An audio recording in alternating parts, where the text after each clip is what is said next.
Good morning and welcome back to our 360-degree discussions in the Sustainable Impact Hub here in Davos. And I'm very, very delighted to have with me today a wonderful panel. But I'm also a little bit sad because we are committed to gender equality. And as you see, obviously, due to time and schedule constraints, today we failed. We have done much better in other panels.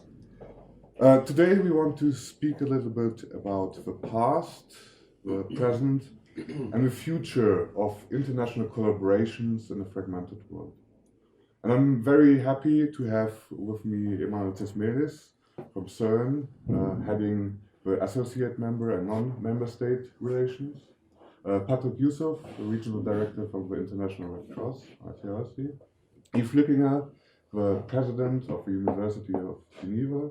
And Berseth, Philanthropy from Philanthropy Advisors, to give us a little bit of a perspective of private sector and donors.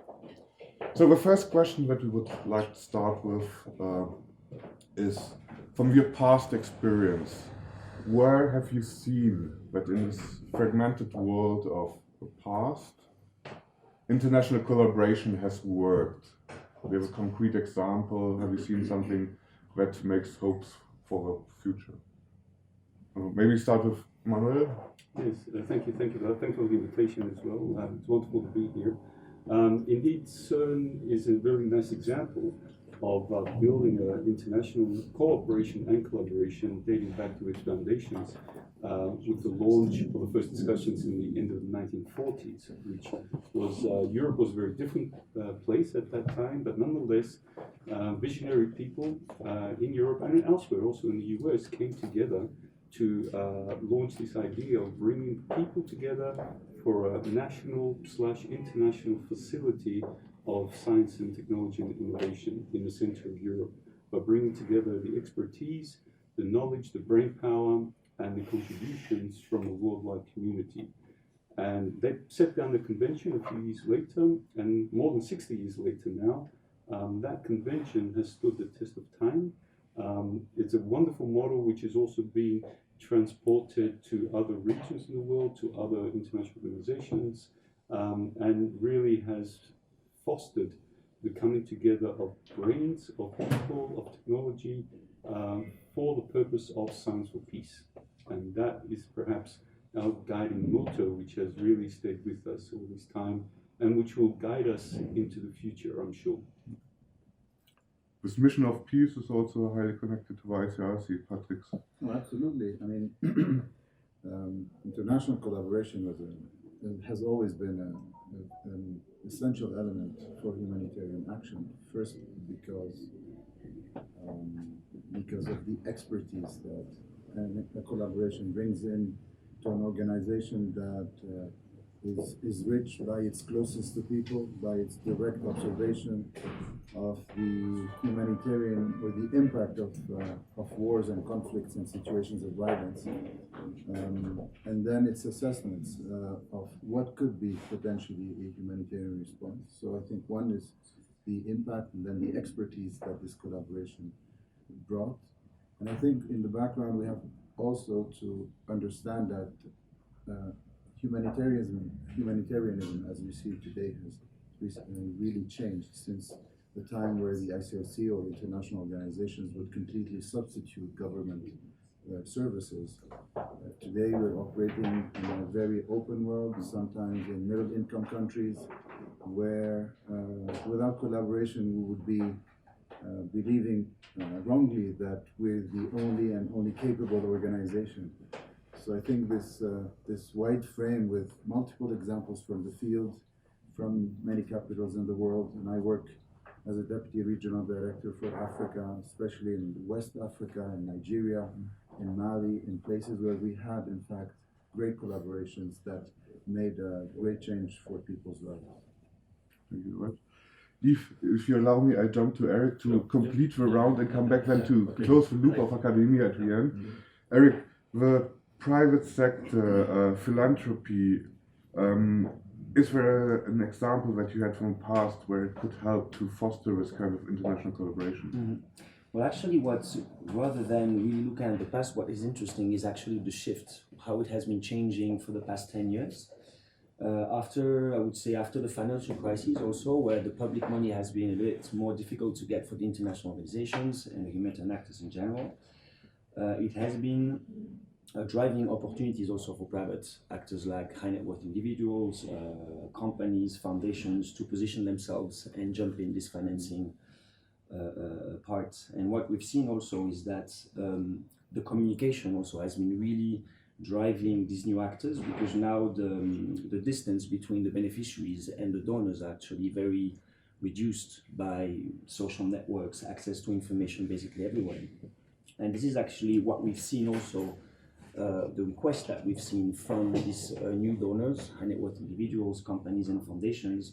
They really want to have a strong visibility about how they engage, and this has been also requesting a lot of work by the humanitarian actors themselves, setting up specific, focal point on engaging with the private sector, with the corporate support group of the ICRC, for example. And I think this is where there was a major change lately, and we moved, I would say, from a world or a system where there was a one-way relation from the donor to the implementing partners around financial resources mainly, to an approach that is more around partnerships, building partnerships between the donor and the implementing partners, but also bringing in different parties, and like we see here on the panel with academia, research centers, innovation centers, but also these newcomers like social entrepreneurs, etc. So this has been really shifting this relation between the donor world and the implementing partners. Thank you. Closing the loop of academia again, Yves, does this fit your experience from the past? What has changed very much, but first of all, I would like to say that I'm very pleased to be here to participate to this panel on sustainable impact hub. I think what has changed very much in the world of universities, and I'm not representing only the University of Geneva here, but the network of universities, the fact that 10 years or 20 years ago, people were working together, collaborating with other universities, but discipline by disciplines. And now what has changed very much is the fact that more and more challenges that the world has to face need to be addressed in a very multidisciplinary way.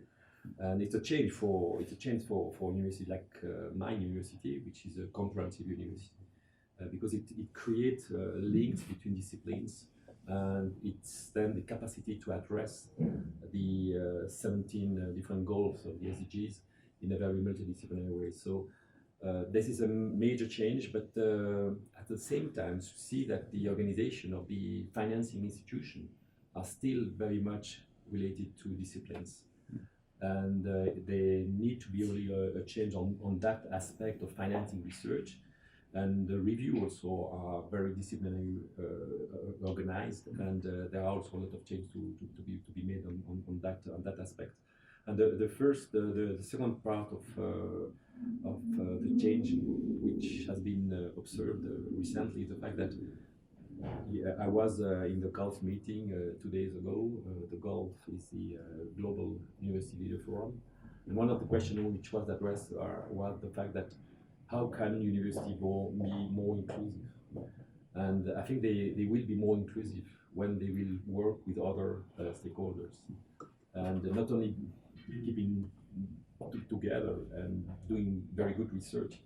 It's needed, only about research, but then we need to have the capacity to bring this expertise to international organizations, to NGOs, and to policy also.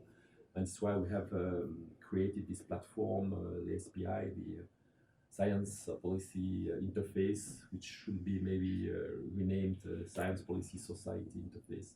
And this kind of initiative, I think it's very important just to have the capacity to bring the expertise, to bring science again into policy. And I must say that the fact that Trump has now this very doubtful view on science is really challenging the result of science in terms of climate change. I think we need really to work for bringing the science into policy. Thanks a lot for directly bringing us into the present, and this connects then directly also to Patrick. What are for you the main challenges and opportunities also of international collaboration that you face from a humanitarian side? Well, first, let me say that the whole concept of having a sustainable impact hub in Davos, with all the emblems of international organizations coming together with other actors, is just a great way forward. Is a concretization of, in a way, a strong belief that every organization has the modesty to accept others and work together. I think the challenges are for a humanitarian organization is to be sure that any response and any collaboration takes into account first and foremost the guiding principles of our action, the impartiality, the neutrality, and the independence, and making sure that when we're faced with questions from our beneficiaries in the field, that we that our answers, in a way, or that our assessment of that collaboration takes into account three main elements. The first one is making sure that our collaboration aims at capturing the combined richness of the organizations and showing it into action. I think the second one, and as we're seeing wars that know how to start but never have an end, with such protracted conflicts and the number of conflicts, we really need to have the second element, which is sustainability and impact.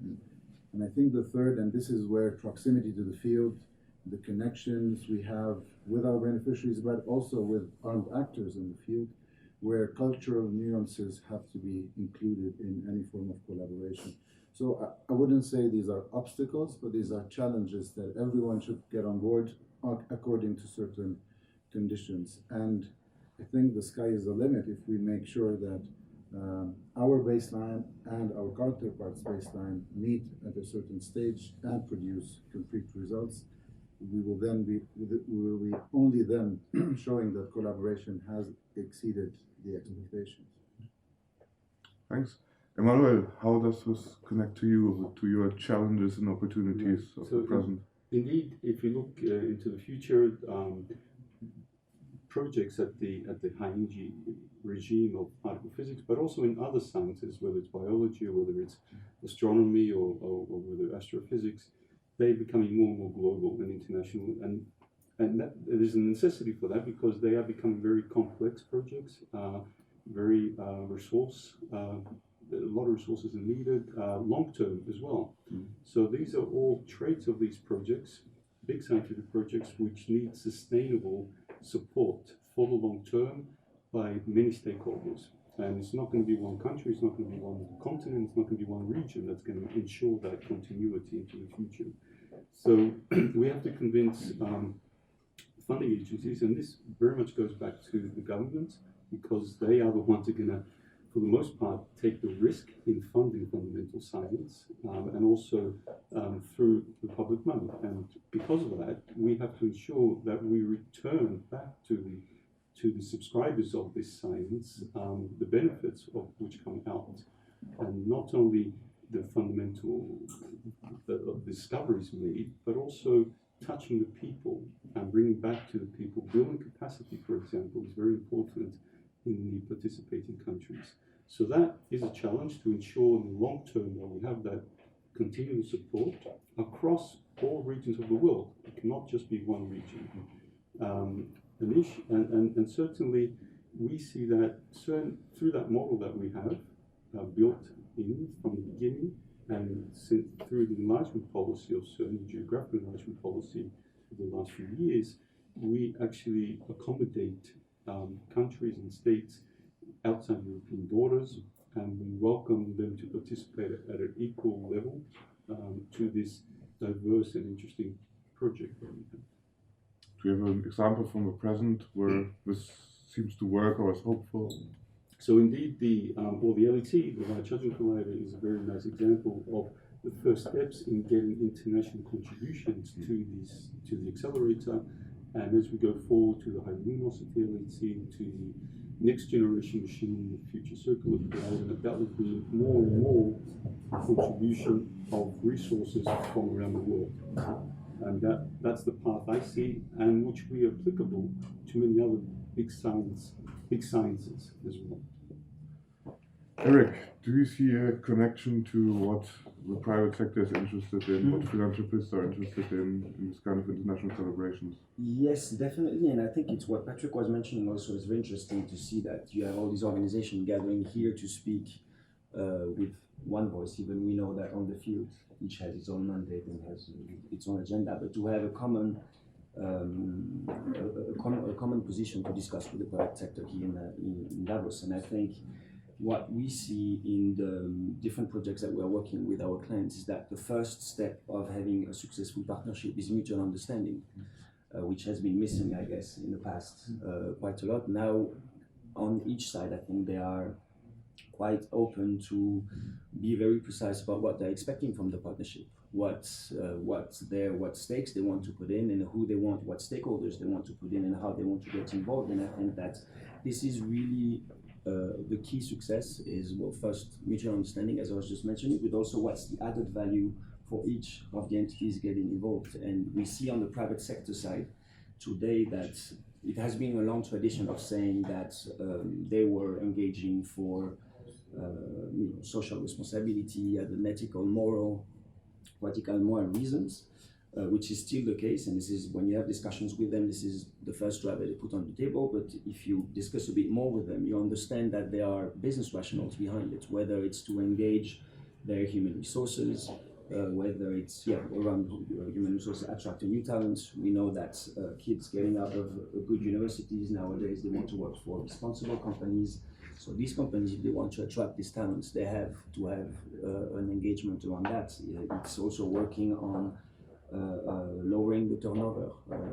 It's also, we know that the customers, they want to pay products or buy products from companies who are responsible, but there's also issues around external, internal communication, access to new markets, to innovation also, and the Global Humanitarian Lab is a very good example. You see that the companies are willing to engage with these actors because they know they can benefit from the experience from the humanitarian actors, from the academic sector on the field and for their own development. And I think we have very good examples with UPS, for example, in Rwanda. It's with its partnership with Zipline and the Gavi, where they are they are using the drones to distribute and to collect blood samples and vaccines.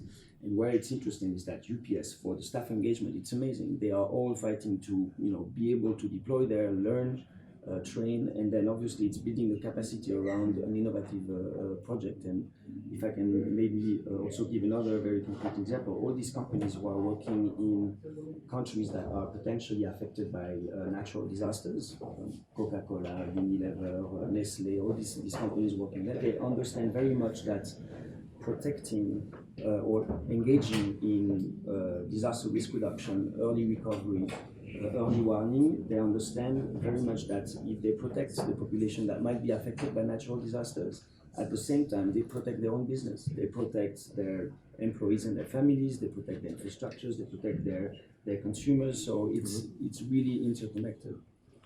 Given that we have only a few more minutes, may I start with you, Yves? What kind of vision, what kind of hope would you have for the future of international collaborations? And because we have maybe 2 or 3 minutes left, maybe each of you 2-3 sentences to that.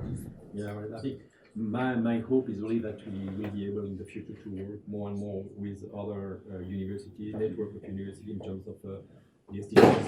And we started this September a new program on SDGs with the University of Tsinghua and University of Geneva.